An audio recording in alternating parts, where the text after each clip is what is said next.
and Merry Christmas, Happy Holidays, Happy Hanukkah to all of you out there from your animates. I'm Scarlett, I'm Katie. and today me and my small army of Baby Yoda dolls are here to talk about our favorite cartoon holiday specials. Obviously, cartoon holiday specials are usually some of the best episodes of any given series. I will not equivocate on that.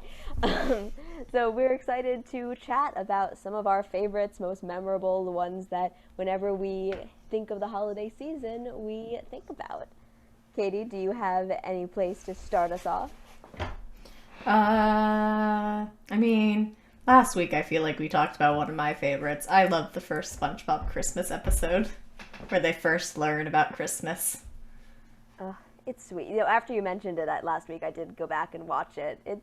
It has all the great elements of any good holiday special because it has Squidward playing that Scrooge slash Grinch type character who, eventually sees the error of his ways and tries to make the holiday special for SpongeBob. I think though, that there's always that kind of combination of the Grinch who has his heart grow 3 sizes in order to make the young Cindy Lou type feel the magic of the season again. I think any special that does that, you really can't go wrong. It is perfect in my opinion in terms of the SpongeBob episode also where the characters have a good amount going on. The song is good. Fan of that. Also just somehow underwater Christmas vibes. Very fun. It's pretty. Yeah. Jellyfish in a jar, tree lights. And Patrick will always be the best star to put on top of a tree. And that fancy clarinet. Oh, this is the episode where Squidward goes, I guess I'm just, and then you see the thought bubbles pop up, and the thought bubble has the image of a donkey. Great under the radar kind of humor there. That's great. It's just a fun episode, and I do have the music from that on my holiday playlist. Christmas is like the very first Christmas to me. Yeah, no, that's a bop. That's an absolute holiday bop. We should all learn something from Squidward and give something away this season. I know we don't do morals on this show. Everything. Give away everything. Everything. I suppose it's time, since we've talked about specifically a Christmas episode, I might as well chat about my favorite Hanukkah holiday special, and by favorite, I mean only, because as far as I can tell, there is exactly one cartoon Hanukkah special that exists out there, and that, of course, is the Rugrats special, which is, it's not necessarily, I rewatched it, it's not necessarily that it's a great holiday special, because I don't know if it's actually really great. It does kind of just sort of follow the Rugrats formula. They misunderstand something that an adult told them, and they get into hijinks, and then you sort of have the moment at the end, like I said, where the grumpy character learns the meaning of the season and learns to relate to children and get along with the children better, which is sweet, but it's nothing really special, but just kudos to Rugrats and everyone who was responsible for making it, for speaking out to the relatively small percentage of the English-speaking audience who would be interested in seeing a Rugrats Hanukkah special. And it does mean a lot. When we say representation matters, it really does. As a little kid, it doesn't have to be great, but just to know that to see kids on TV celebrating the holidays the same way you are, especially if you're a little Jewish kid, and everything is Christmas all the time, and you get jealous. You get jealous as a kid, wanting to celebrate the same way everyone else is. So it means a lot. So kudos to you guys for making me feel less like an outcast over the holidays as a kid. Did you ever watch the Hanukkah special when you were little, Katie? I probably did, because I liked Rugrats, and it was probably one of the few times I saw anything about Hanukkah at that time, because Exactly. See, it's not witchcraft. Probably wasn't living in a place that had a high Jewish population at the time. Yeah, were you in Tennessee then? There in Michigan, but neither place was very Jewish. Yeah, neither place is going to be very Jewish. So I'm from Connecticut, so a lot of Jews. Now I understand Hanukkah pretty well, but it took some time. Yeah. Rugrats gets more gold stars, but also, are you implying that the mass media market is inundated with Christmas specials and everything is Christmas all the No. time? Look, I'm honestly not complaining. I love me a good Christmas special, as I'm about to prove by talking about my other favorite Christmas specials. No, and I think most Jews feel the same way. Like, Christmas is just a fun holiday. It's fun to celebrate in a secular way. But it is nice every now and then to see a Hanukkah special. Although I think we've now it's probably been 25 years or so since that Rugrats Hanukkah special came out, and as far as I know, there has like I think Hanukkah gets brought up sometimes in other Christmas specials. I'm specifically thinking now of the one of the Phineas and Ferb specials has a moment where Isabella talks about her family celebrating a mixed religion and culture Hanukkah, which is very funny because her family, as I recall, is half Mexican, half Jewish. So there's a great line where they rhyme ole and oy vey, which is the funniest thing I've ever heard. I'm gonna set the bar at that. That is the funniest thing I've ever heard. So I appreciate that quite a bit. But that wouldn't count as a Hanukkah special to me. But let us know in the comments if you know of another cartoon Hanukkah special that I should take a look at. Yeah, but Rugrats wins for diversity and the fact it also has Rugrats Kwanzaa, which we need to watch at some point. I have not seen Rugrats Kwanzaa, but I am excited because isn't it the one where Kevin Michael Richardson is voicing MLK? I believe so. I'll take it. I'll take it. It seems like a good time. But since we were saying how there are so few non-Christmas holiday shows in the media for this season, we could perhaps say that it's Christmas every day in the American media. Did you like my segue I do. into Christmas Every Day, the Fairly Odd Parents Christmas special? I actually don't even really remember this one, but your description of it, you just describe it again, and I think we'll all get a sense of recollection from it. So, I think this is the first Fairly Odd Parents Christmas special they do, and Timmy, being the idiot he is in this show, wishes for it to be Christmas every day, because what kid at that age doesn't want Christmas every day? You get gifts, you have fun. Suffice to say, it takes the magic away from Christmas. And also from his godparents, because the magic of the universe is shared between all the holidays. That sets up that whole thing, where magic is shared, and like the fairies have to give away their magic on Christmas to Santa. Santa he gets really sad, he moves in with Timmy for a bit. The children of the world unite at the end, sending letters to Santa saying they want him to take a break. Aww. And that gives him his power back. Also, it has Noggy, the eggnog dog, because that's the C plot of the show, is that Timmy's dad becomes an eggnog superhero and has an eggnog mobile and Noggy the dog. Wait, now I remember that. Why do I remember that part of the episode more than the rest? It's another fun take on Christmas, as usual. Again, early for this show also, before we're 14 shark jumps in. Right. At this point, we were probably like one shark jump in. It's funny. I don't know if this one necessarily counts as a Christmas special, but I always do remember the Fairly Odd Parents' Wonderful Life parody, or It's a Wonderful Life parody, where Timmy discovers what the world would be like if he'd never been born, and everyone is happier. Yep. I don't know if that specifically took place on Christmas, but I'm going to call it a Christmas special because it's a parody of It's a Wonderful Life, and I love that. That was my first experiences as a kid, seeing like a classic trope just turned right on its head like that. So funny.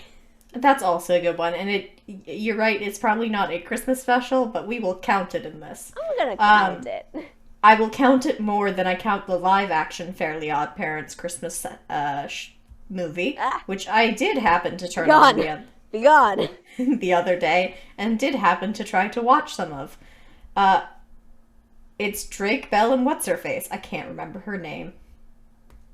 I just don't know who thought live-action Fairly Godparents was a good idea. Now I just want to know the actress's name. She played the mean older sister in Victorious. I can picture her face, but not the not the actress. But yeah, It's not also Ariana Grande. no longer so I wasn't Drake paying Bell. Technically, he did change his name and moved to Mexico He's for Drake reasons we will Campana not now. get He into. lives in Mexico. I don't know. It's. I know that the reasoning behind it is kind of bad, but it's really funny. It's really funny. But yeah, so I remember watching the Fairly Odd Parents special a good amount. I might need to find it again. I haven't watched enough Christmas specials yet this year, so.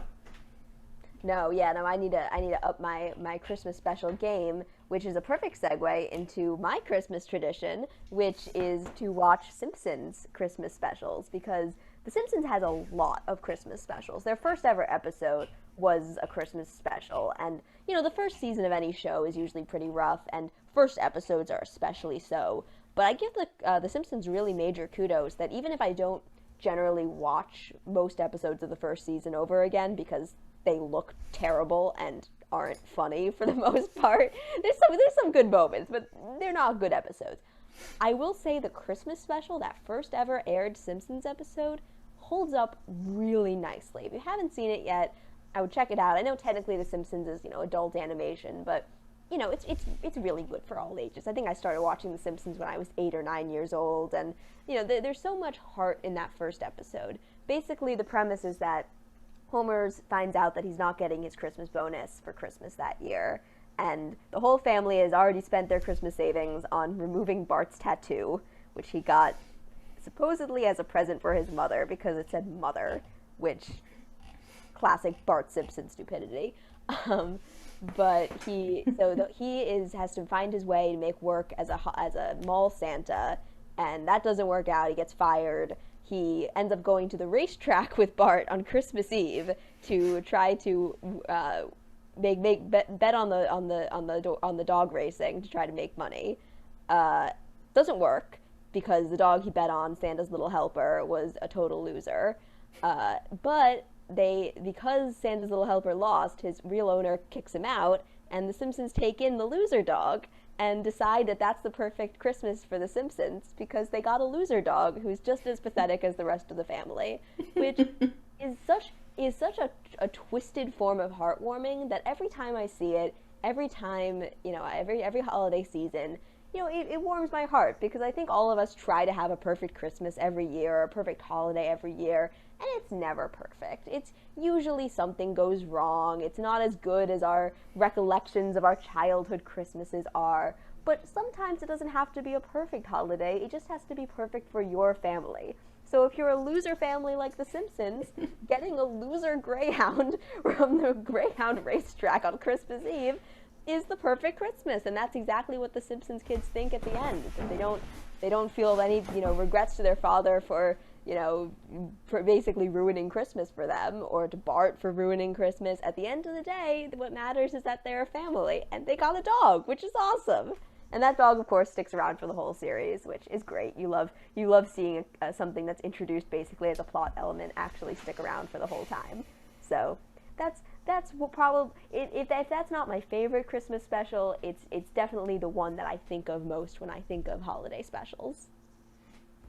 Your spiel on The Simpsons managed to gain us one new follower and subscriber, the squirrel who's begging at my window for banana chips. Can you turn your camera to the squirrel who wants banana chips? Because I want to see this, and I think our viewers do too. There's the banana chip squirrel. Oh, banana chip squirrel is the new holiday mascot. I love you, banana chip squirrel. I think he hears me. Shall I give him a banana chip in the podcast? You should absolutely give him a banana chip during the podcast. This is what's going to get us our viewers. He did just bounce away, but it's fine. This is very exciting, viewers. We are seeing holiday magic in action with banana chip squirrel. He'll come back and pick up some banana chips in a bit. Please keep us informed if he comes back during the podcast. Well, apparently, yeah. I'll have to spin the camera again. That was wonderful. There we go. I love that, Katie. Katie, is there a holiday special you'd like to give us a spiel about? Oh boy, I already talked about the two ones I really know. I know there's the Maniacs movie that you love dearly. Banana Chip Squirrel is back. Banana Chip Squirrel. He took his banana chip and he's gone. There we go. We've had the conclusion of Banana Chip Swirl. This was a beautiful saga. My life. Well, I feel like first we should talk about one Christmas special because it's on a show that really is not very Christmas spirity, should one say. That is a show we have not talked about on this podcast before, Billy and Mandy. Ah, it's a good show. And this one is Billy and Mandy Save Christmas. Do they actually save Christmas, though, or do they destroy Christmas and then have to try to save it? Well, the first part is Santa's been turned into a vampire. Oh. So they have to deal with the fact. So they go to the North Pole because Billy, of course, wants to meet Santa Claus. Yeah, and they discover he's a vampire. So the trio have to find a way to reverse this vampire curse and also have to fend off a lot of holiday bloodsuckers. So it's not very Christmassy, but it's a Christmas special. That sounds about right for Billy and Mandy. You know, I never watched the show obsessively as a kid, but I definitely tuned in and would often be kind of just as freaked out as when I was watching Courage and would have to leave. But, yeah, that sounds like a Billy and Mandy Christmas, all right. Yeah, so it's an hour-long special. He's bit by not the head vampire, the head vampire. Head vampire. Yes. Because you know how there's a weird thing about vampires where you can, like, deal with the curse I don't really understand vampires. But then it turns out Mrs. Claus is the head vampire. Ooh. And then she attacks the people with vampire bat elves. Aww. Yeah. And then Billy discovers the vampire antidote, cookies and milk. And Mrs. Claus is defeated.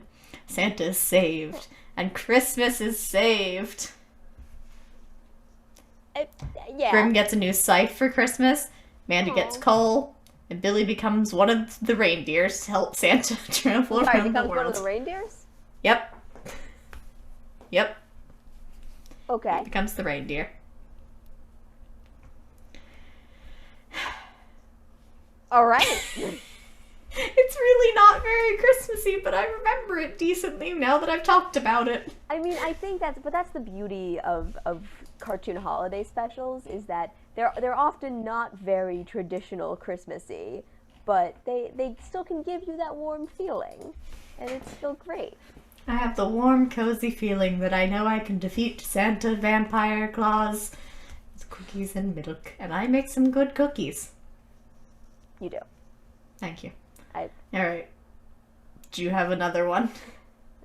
Yes, because I couldn't bring this up with being surrounded by Baby Yodas without actually talking about a modern classic, and I'm going to just straight up call it a modern classic, and screw you if you disagree with me, but the Lego Star Wars Holiday Special that came out this year, like a month ago, is probably one of my favorite holiday specials of all time now.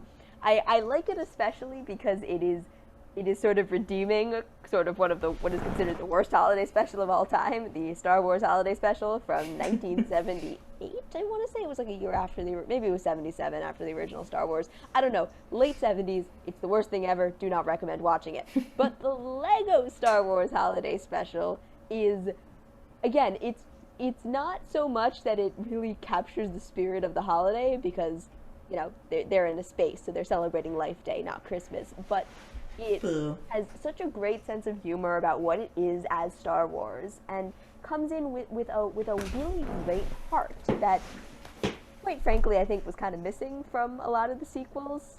We're not a Star Wars podcast, so I'm not going to get into it, but this special fleshes out the relationships between our three main characters in such a warm way that you really find yourself wanting to watch more of these characters together as they're celebrating Life Day together, and as they're realizing that they've made some mistakes and that they maybe are idealizing the holiday a little bit too much, but again, sort of similar to the Simpsons special, that's okay because what matters is that they're all there together. And meanwhile, Rey is in the middle of a massive lightsaber battle with Darth Vader because time travel is involved, like all good holiday specials. It's great. I'm not going to spoil it, It's fantastic. It meshes together prequels, sequels, original trilogy, Clone Wars, the original holiday special. It is the most Star Wars you could possibly imagine in one compact package, while also being a genuinely really sweet holiday special. I have 3 questions. Why And one time question travel? Is there jizz? Because the answer is yes. And no, I'm not being vulgar. That's the name of a certain genre of music in Star Wars. Oh, right, yeah. No, that was not a question, but good to know. One was just a rhetorical question I don't want to answer, which is why time travel. 2 is this a Disney Plus one, or is there a place? It is on Disney Plus. I can't watch it then. I need to get 3 is unrelated to this and is more of a point. Recently I saw something from one of the Lego Star Wars animated things, which is it would have been from something with the prequels, where it's one of the flying alien creatures with the long nose, blue Watto? face. Yeah, that's his name. The Jew? The floating Jew? Well, you're not gonna call him that. I call him the floating Jew. Well, you can say that. I can't. You mean you can say that? And he's just. So I've now insulted all the Jews, so I guess we can add that to the list of people who we have pissed off on this podcast. Banana Chip Squirrel is our only fan now, and that's only because I put banana chips on the windowsill. I will take that. I will take Banana Chip Squirrel being our only fan, because he is worth 10 fans. But we have that character trying to sell red flags as Anakin and Obi-Wan talk. It was a very funny thing. That is funny. He's literally selling red flags. Yeah. He's like, oh look, a red flag! As they keep talking about things that clearly won't go well if you know how the story goes. And Okay, it's the beauty of, I think, Lego Star Wars loves to do of, we know better, we have hindsight, let's make fun of what we didn't know back then. Well, to me, that's the beauty of Lego anything, and this, goes for the Lego movies, the theatrical ones, there's, Lego DC, Lego Marvel. All of them have, there's a lower budget, there's lower investment, they're non-canon, but they're all still made by people who love the franchises that they're working within. So you get a lot of real heart. So with the holiday special, it was clearly made by people who loved Star Wars and probably loved the sequel trilogy too, but wanted these characters to have more time when there wasn't a big plot going on, to have really loving, genuine interactions with each other, while also poking a lot of fun at the franchise as a whole. So if you like Star Wars, even if you don't really like Star Wars, and if you like holiday specials, definitely recommend going to Disney Plus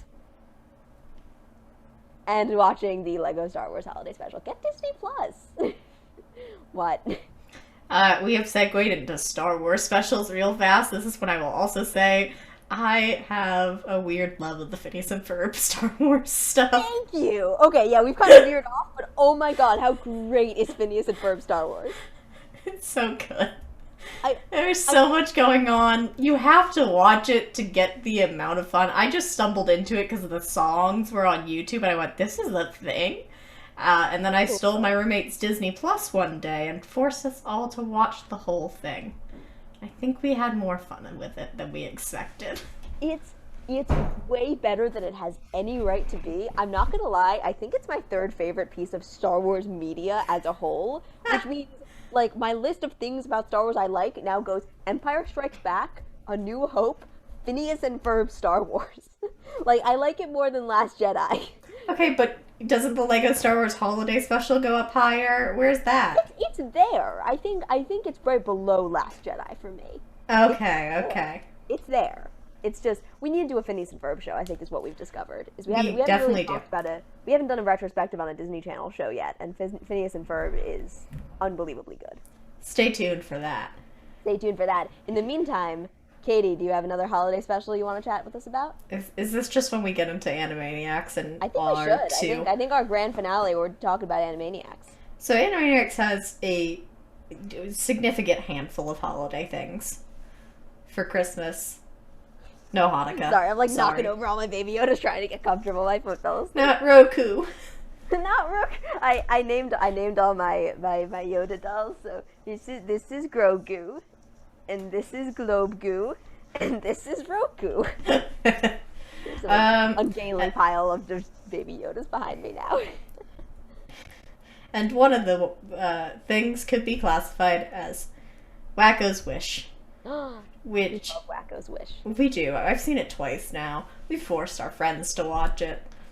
Excuse me. We forced our friends to watch it and made them listen to us do a dramatic recreation of it for charity. We did. Oh, great story. We'll do that again, maybe. Yes. So just tell us more about Wacko's Wish for everyone who hasn't seen it. The basic premise is Dot is dying. That's basically what I feel it's about. It's a little bit like Tiny Tim in a sense, where you have your frail character dying and they just want a happy holiday.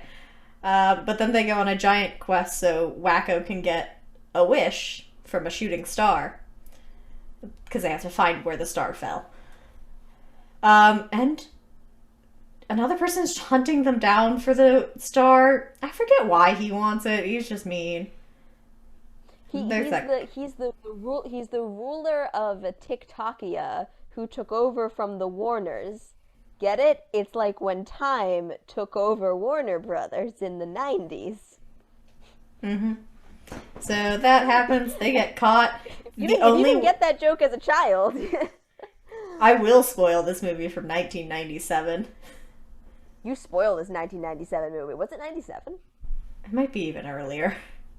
Go for it. It was before the year 2000. That's all that matters. But a major plot point is the movie wants you to think Dot actually died.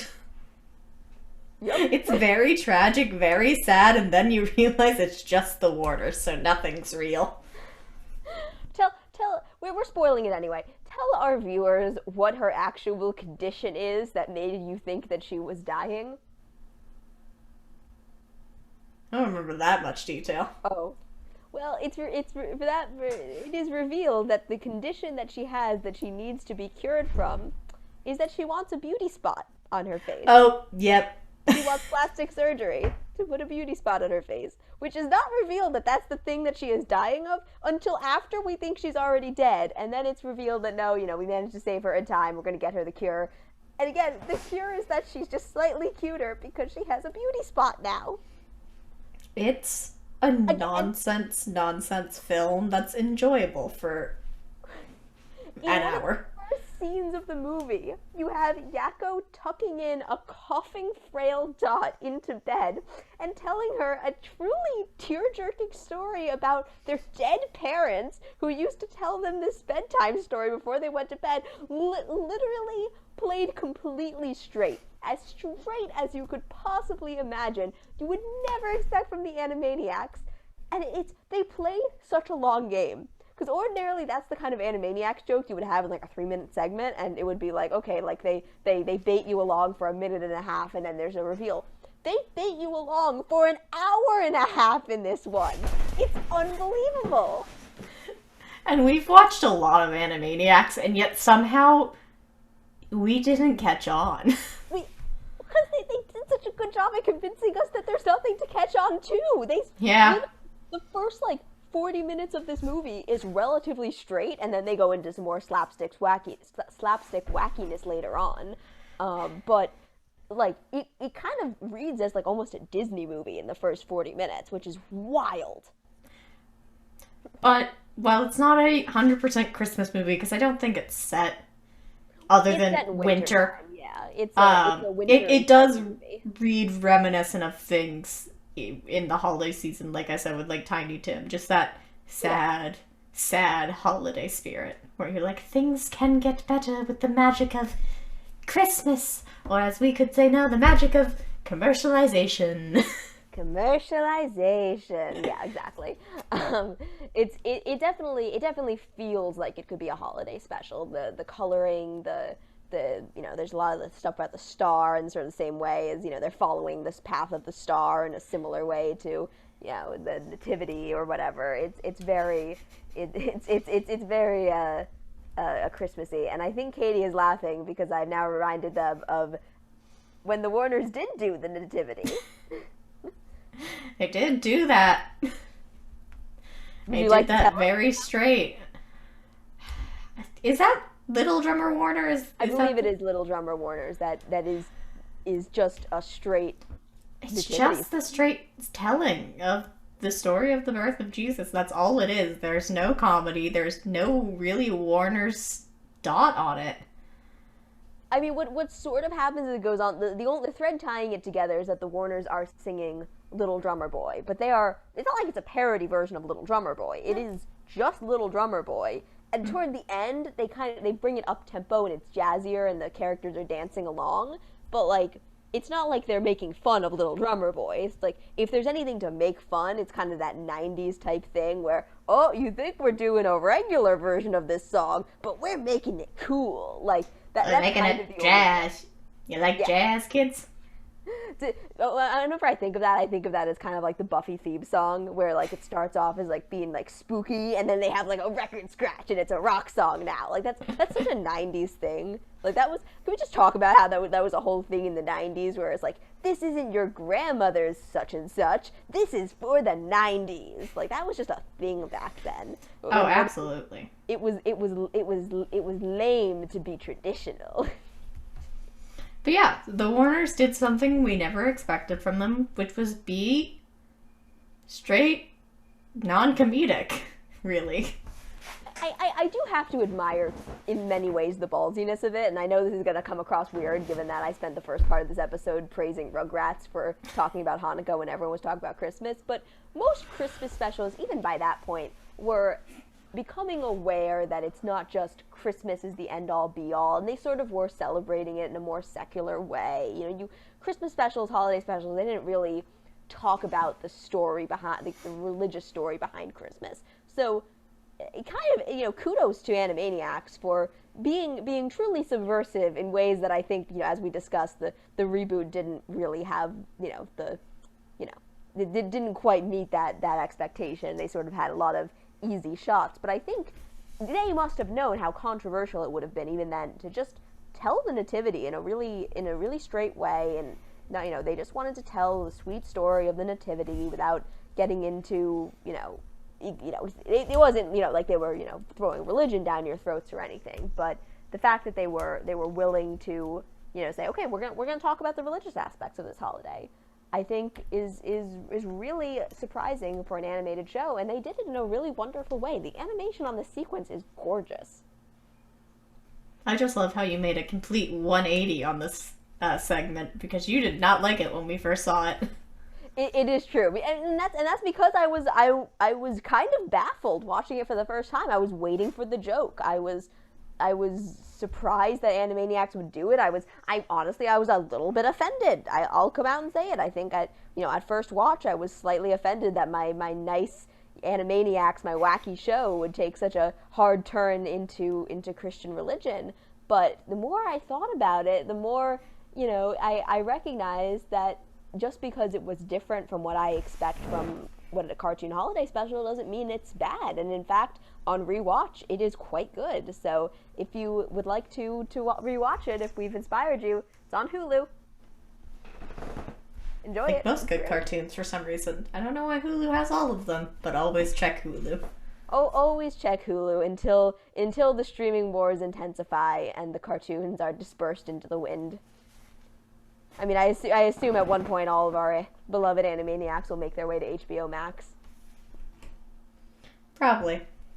Yeah. But do you have any final Christmas, Hanukkah, Kwanzaa, Yuletide thoughts? I think Winter solstice. My final thoughts are that it is not the holidays until you watch your favorite holiday specials. So let us know in the comments if you have another favorite holiday special that we didn't mention. Because I'm always looking out for another great special to add to my holiday repertoire. How about you, Katie? Any final parting holiday tidings? Eh.